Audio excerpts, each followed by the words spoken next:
Well, happy holidays and welcome to another edition of the Christian Recorders live broadcast. I am so happy to be back with you, hosting once again. For those of you who I have not met, my name is Antjuan Seawright. I preside in the 7th Episcopal District, and I am so thrilled to be with you all after a rough, tough election season. But in all things we give thanks, for this is the will of Christ Jesus, as Scripture clearly lays out. It is the holiday season, but we all know as believers, Jesus is the reason for every season, and we're just so thankful for him, and we celebrate the real reason for this holiday season, and we ask that you all would please, please, sir, be safe and govern yourselves accordingly as you're out and about during the holiday season. I am so thrilled. I am so excited.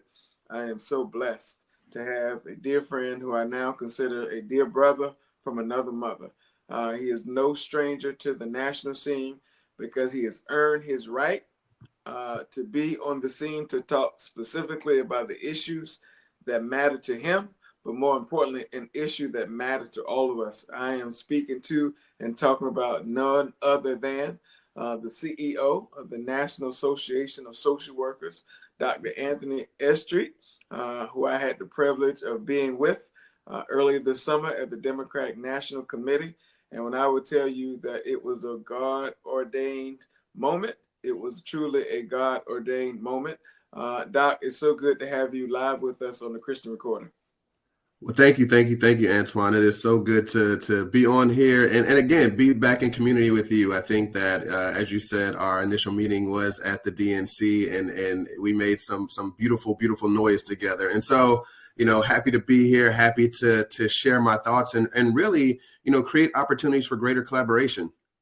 It's a good thing when brethren can dwell together for a good cause. And I'm just so excited to see someone who looks like me, someone who shares my life experiences, someone who looks like my father, looks like my uncles, looks like my grandfather, but also can relate to my mother, my sister, my grandmother, and so forth. And when Black people lead, just like when the Black church leads, it has been proven time and time again that our community and this country succeeds. So we salute you, and we're certainly thankful that you have ascended and earned the right to be in the role that you are. And if for those who are chiming in and listening to us or watching us, please drop your church in the chat, your Episcopal district in the chat, and certainly whatever you want to say in the chat, we will make certain that we pay attention very attentively to the comments. Doc, for those who may not have had the privilege to get to know you the way I have and may not know your testimony or your story, please give us the Sunday school version of who you are and a little bit about what you do.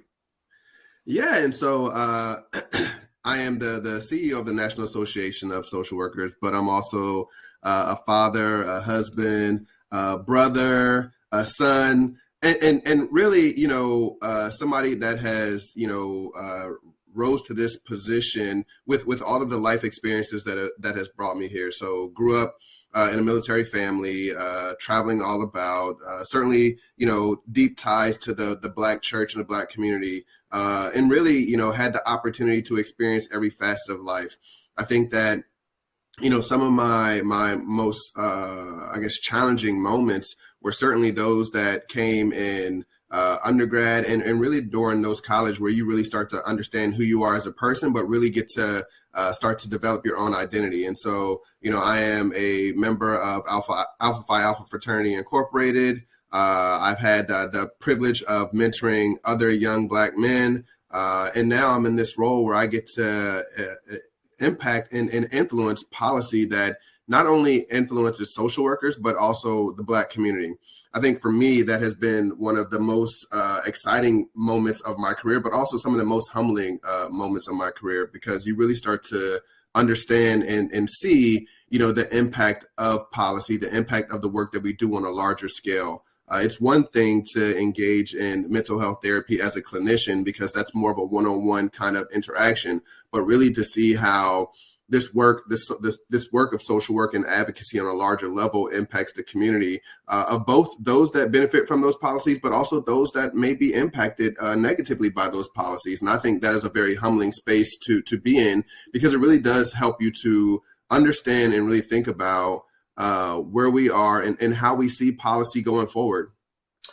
Doc, I want to dive right in. When we talk about mental health and we talk about the Black community, sometimes those things do not go hand in hand. And partly it's been on us, particularly growing up in the South, when there may be a hint of a mental health challenge, we count it off as stress, or he's just going through, or some of those things, and we don't really deal with it head on. And I'm not suggesting that we are the only community that has its fair share or challenges with mental health, but I do want to lean in because I think the only way we deal with it is when we talk about it. So frame for us African Americans and the mental health challenges that you see us facing in 2024 and beyond. Yeah. So, I think that this is one of those things that people talk about at a very high level in terms of mental health in the Black community. And there's a lot of stigma that goes around, as well as stereotypes that come into play when it comes to mental health in the Black community. But I will say this, right? I think that let's start by setting the landscape. Black people are not a monolith. What one person may be impacted by doesn't mean that everybody's going to be impacted by that, right? And so we have to kind of frame it in terms of both, understanding that we're deeply shaped by systemic racism, economic disparities, and historical trauma. But despite these challenges, all of these major mental health organizations that we work with are now led by Black leaders. And I think that this creates an opportunity for us to have a real discussion about mental health in the Black community.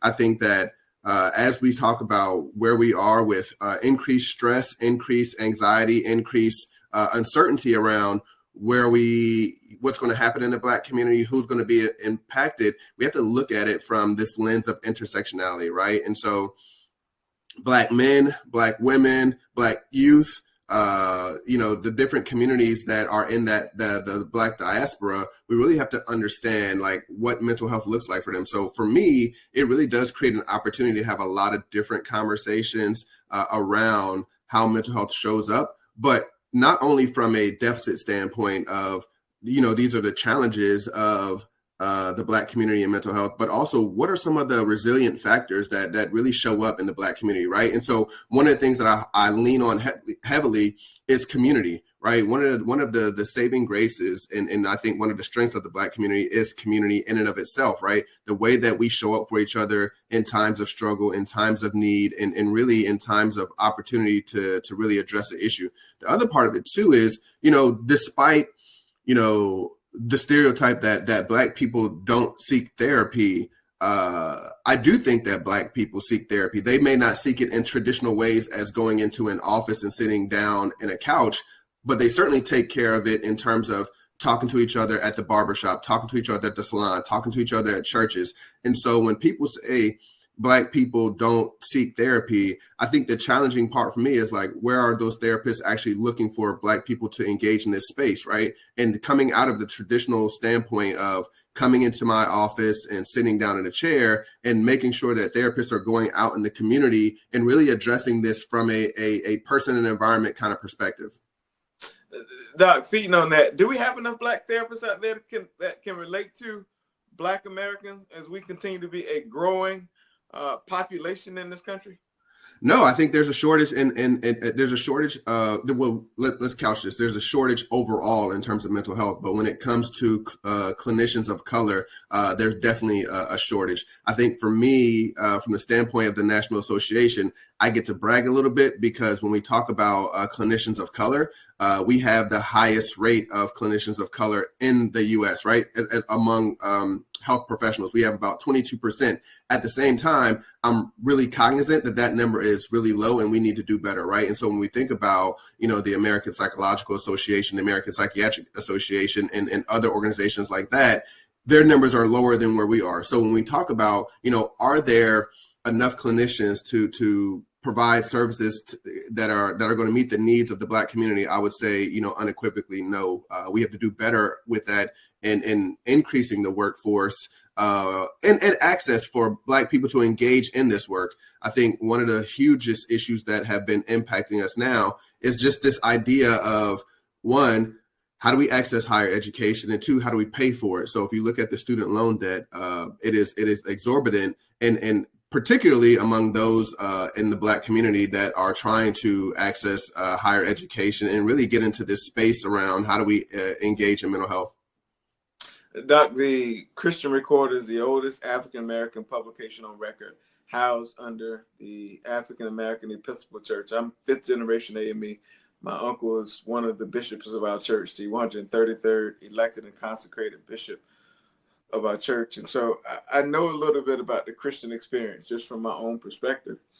And one of the things I understand from that is that there is a certain perception that we turn to the Lord, we turn to prayer to deal with all of our issues. And after that, or in the midst of that, we turn to our pastors.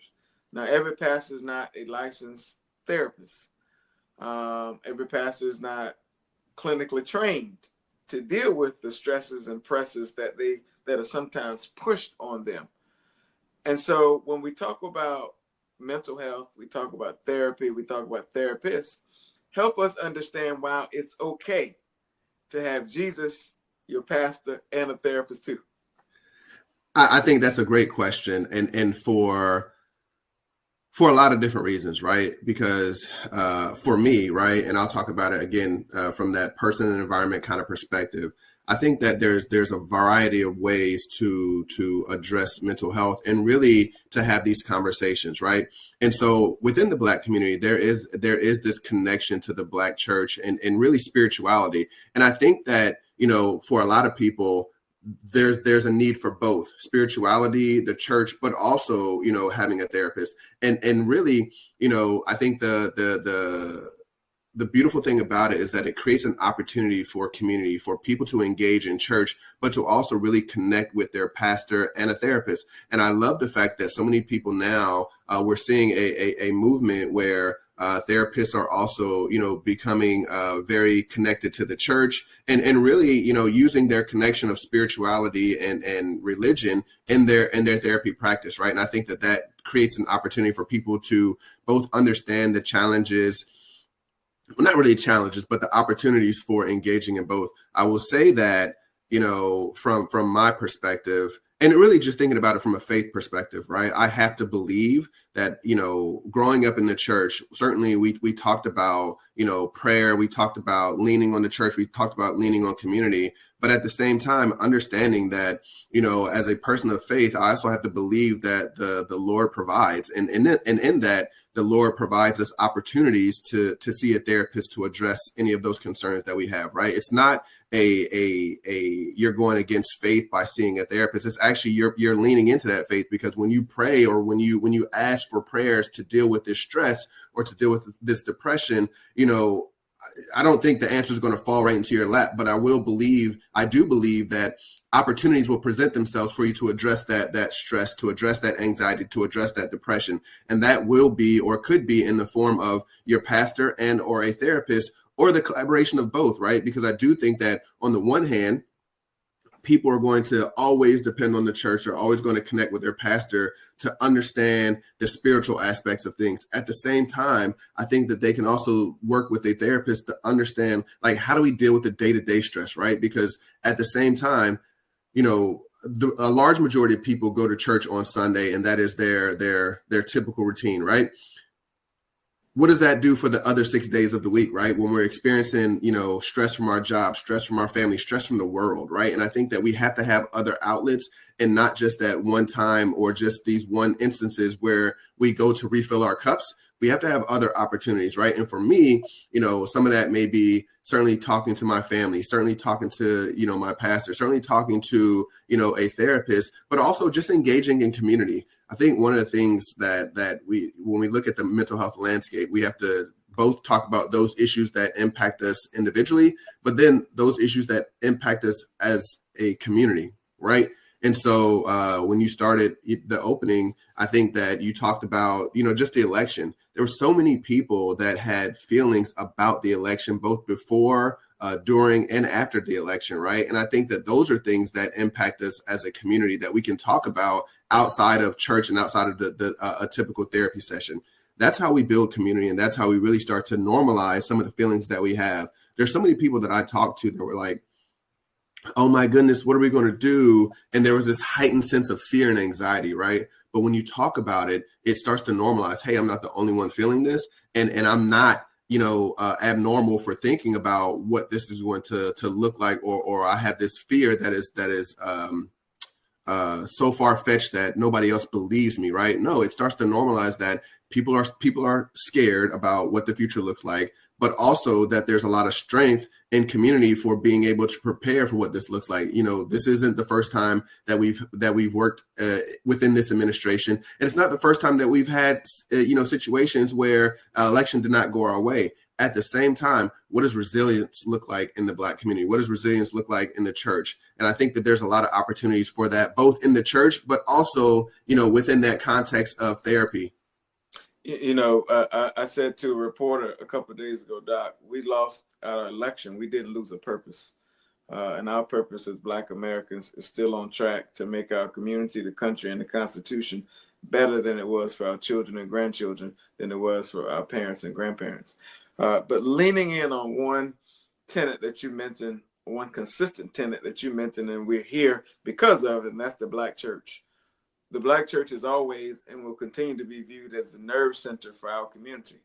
And because of that, everyone, whether you're a believer or not, whether you're consistent with your giving, your tithing, or your worship or not, tend to turn to the church in times of need, times of crisis.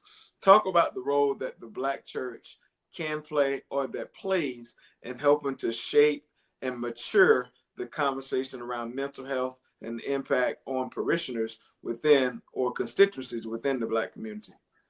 Yeah, so I think that there's a lot of opportunity for the Black church to engage and continue to engage, right? And I think that when we talk about the work that we're doing around mental health, right, I cannot help but to bring up the work that we're doing with the U.S. Commission on Social Status of Black Men and Boys. I think that part of that is really highlighting, one, what is the social status of mental health in the Black community, but two, really sounding the alarm on this area of mental health that we have for a long time overlooked, because we've said, oh, Black people are resilient, Black people are this. Yes, we're all of that, but we can also still have needs that need to be addressed. Mm-hmm. And so as we create these partnerships and these synergies around addressing mental health, I think that, we can't talk about mental health, we can't talk about Black America without including the Black church. That has been a huge staple, and as you have described it, the nerve center for the Black community in so many ways. And to think about how do we address this, how do we effectuate change in this without including that aspect into the overall plan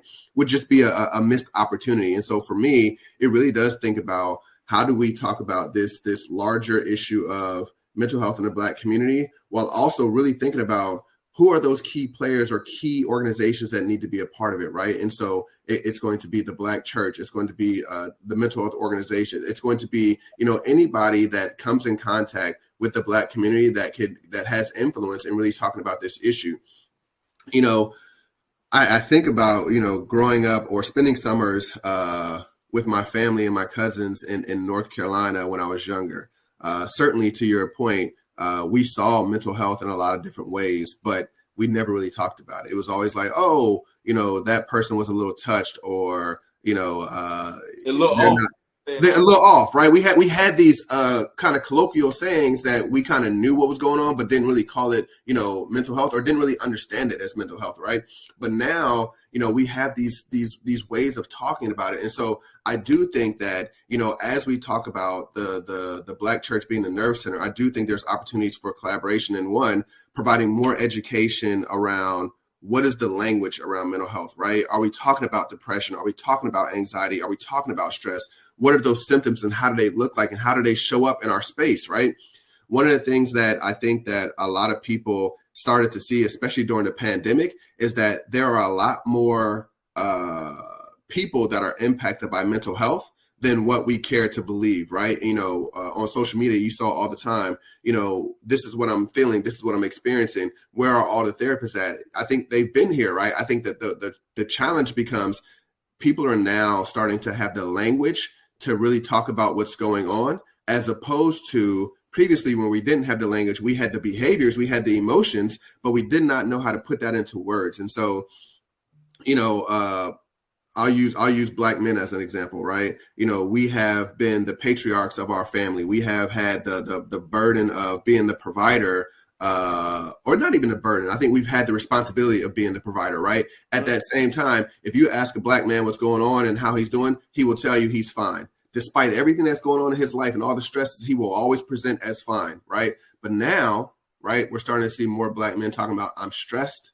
I don't have the words to deal with this. I'm constantly in a state of anger, right? And really being able to process that allows for us to, one, not only have these conversations, but it also increases the likelihood of people finding the right connections they need, right? And again, whether that is spirituality, whether that is connections at the barbershop, whether that is a therapist, it allows for us to decrease that stress.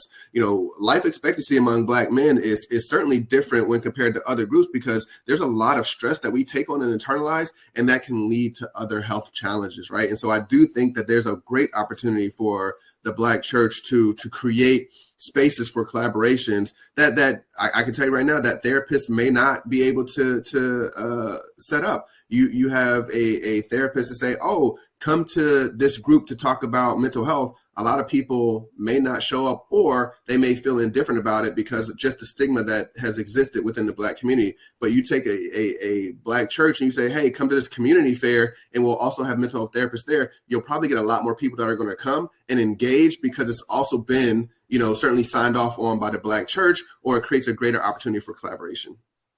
And we're in that time of year where the holiday season brings about a different kind of stress.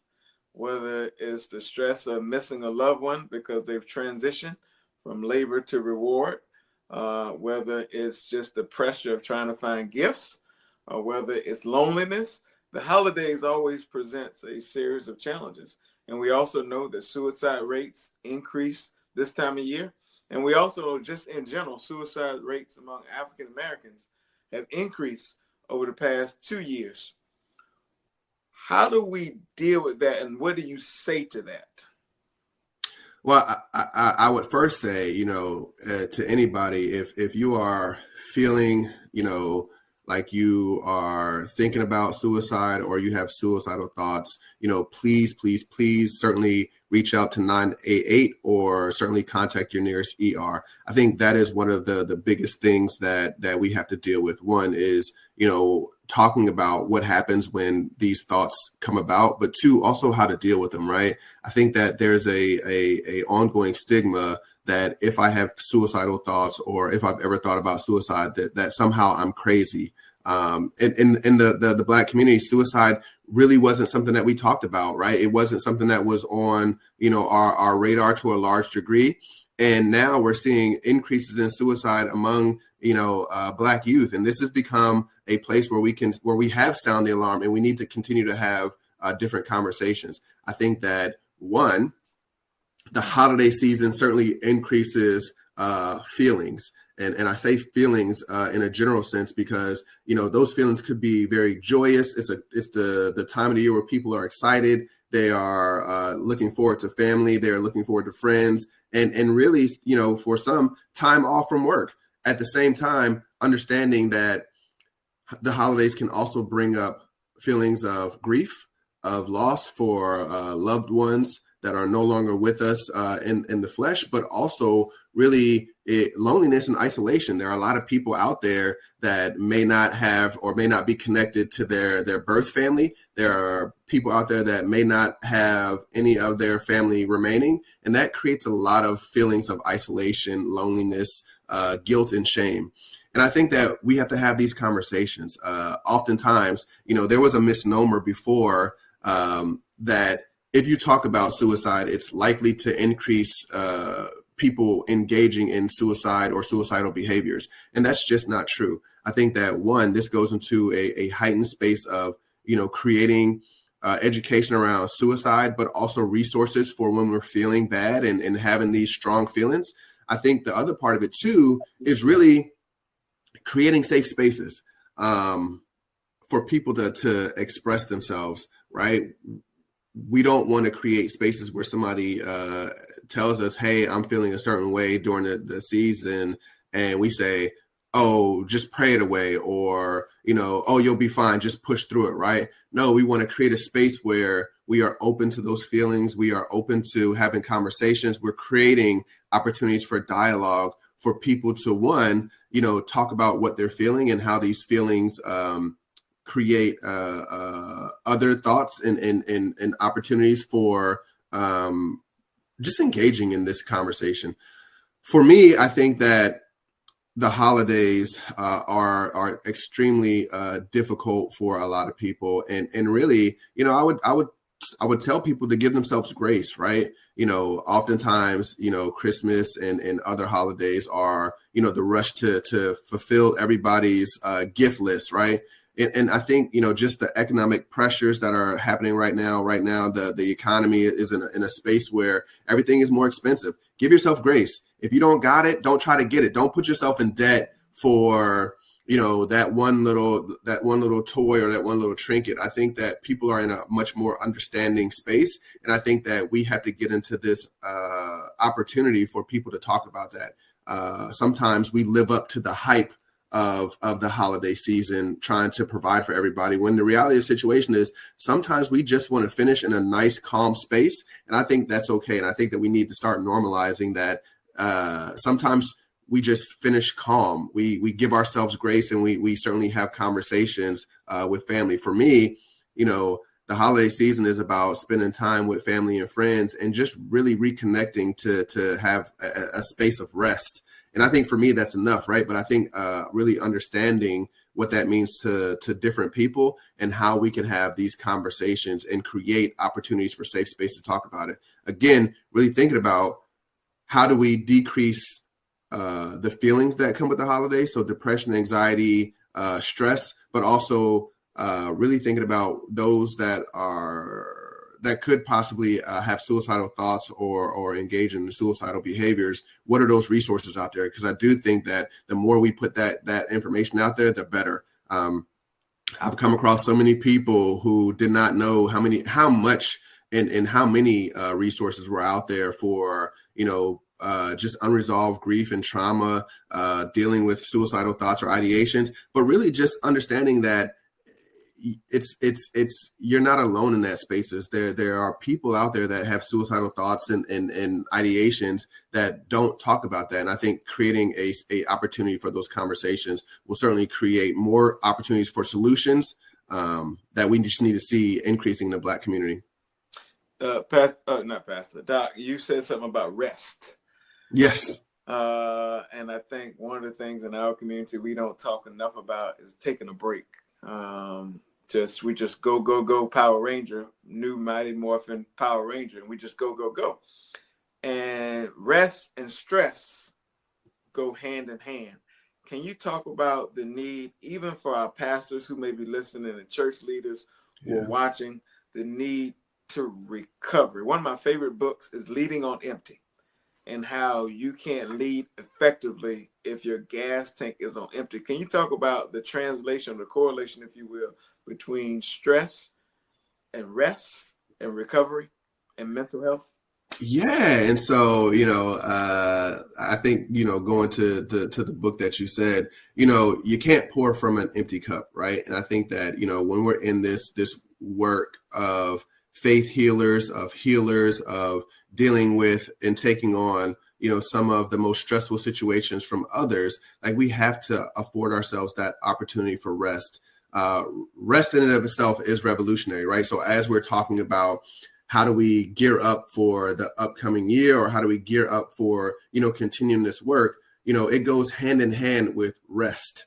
I don't know what that looks like for a lot of different people. So rest in itself can show up in a lot of different ways. For some people, it is taking a vacation and unplugging from social media, from the phone, from the work, from just the hustle and bustle of the things that we do. But, there is a correlation between, the amount of rest that you get and decreasing amounts of stress. The more that we are resting, the more that we are getting adequate sleep, the more that we are engaging in these self-care routines, the higher the likelihood that our stress is also decreasing. There's been a huge a growing interest in yoga and acupuncture and really different types of healing that has been both a beautiful thing to watch, but also, it is created a lot of buzz within that mental health community, but also in the Black community, really thinking about, how do people spend rest? I'll give you an example. During the pandemic, when everybody was on lockdown, people were trying to find things to do. And so, me myself, I took up gardening during that time, and I didn't realize it at that time. I was like, oh, let me just try it. But gardening in of itself is one of those ways that you can rest, and it creates an opportunity for you to slow down. When I first started, I was like, oh, I'm gonna plant these seeds and they're gonna grow and we're gonna have all our own vegetables, blah, blah, blah. But then you realize that it takes 6 to 8 weeks, sometimes 12 weeks for them to grow. And it really creates this opportunity for you to slow down, for you to take account of being patient, for you to really care and think about ways that you can slow down, but also engage in this self-care. And before I knew it, during the pandemic, I found myself out in the garden, checking on the plants, watering, and really just spending time, where I am not on the computer, where I am not on my phone, and just spending time in nature. Equally, when we talk about the reduction of stress, again, and I want to bring it back to the Black community, stress in and of itself is one of the highest causes of other health conditions, whether it be high blood pressure, hypertension, diabetes. The more that we are stressed, the more our body is going to tell us. There's a book out there, The Body Keeps the Score, that really talks about all of the stressful things and how stress builds up to create other health challenges. And I think that the more that we understand stress and the more that we engage in opportunities to de-stress or to rest, I think that also creates ways for us to understand and pay attention to what's happening in our body, but also for us to increase our life expectancy. Again, I want to highlight, when we take opportunities to rest, we also take opportunities to recharge and recover. When we think about the cycle of anything, there has to be a rest and recovery phase. You think about the seasons, right? We go through spring, summer, fall, winter. Winter is usually that dormant phase where a lot of plant life goes into, for lack of better words, hibernation, and then they come back renewed in the springtime. And so for us, we need that opportunity to renew, to recover, and to rest so that we can continue this work, whatever that may be, but also so that we can also make sure that we are around for our loved ones, making sure that we are able to show up in the way that we're supposed to, but we're also, taking time to deal with whatever's going on with us internally. Doc, we are still coming through a once-in-a-century global pandemic, where, as I said early on in the pandemic, when it first started, when America has a cough, Black America has the flu. When America is experiencing rain, Black America is flooding. When the check engine light is on in America, the Black car is on the side of the road ready to be towed. So we're still feeling the residue, if you will, of this once-in-a-century pandemic. Can you talk about how that pandemic has had impact on mental health for all Americans, but in particular Black Americans? I can just say, for the Black church, we went from worshiping every Sunday, clapping our hands, touch your neighbor on Sunday, to being relegated to worshiping online. And while that has been beneficial in some places, but for many people, church was the only outlet for them once a week to do what they do. So I think about the mental strain just from that aspect, and having a sense of showing up with community. And a lot of people have not transitioned back from online worship to in-person worship. So can you talk about quickly how the pandemic has played a role on the mental health of Black America? Yeah, and so I think the pandemic in and of itself created greater opportunities for isolation, for separation, if you will, where people were not able to connect in ways that they traditionally would have.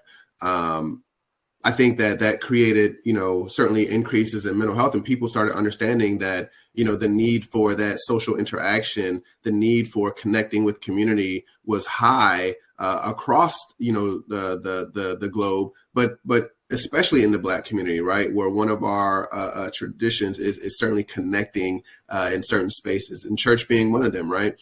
What we saw was, we couldn't come out, we couldn't interact with people, and we saw increases in mental health, both in isolation, depression, anxiety, because people were also concerned about, what does COVID look like? What happens if I get it? And at that time, in the very height of the pandemic, there wasn't any vaccinations or anything like that for COVID. So, we saw firsthand large rates of death because of people contracting COVID. And so, that anxiety is still with us to this day, right? We have not returned to this post-pandemic period that so many people have talked about. What we have seen is that the need for connection was stronger than ever during the pandemic. At the same time, it created a lot of anxiety. And so you still see it to this day where people are not as comfortable with connecting with their neighbors. People are not as comfortable with coming into public spaces or large spaces. People are not as comfortable when people sneeze. You go in any place now, you see somebody sneeze, people still look concerned, right?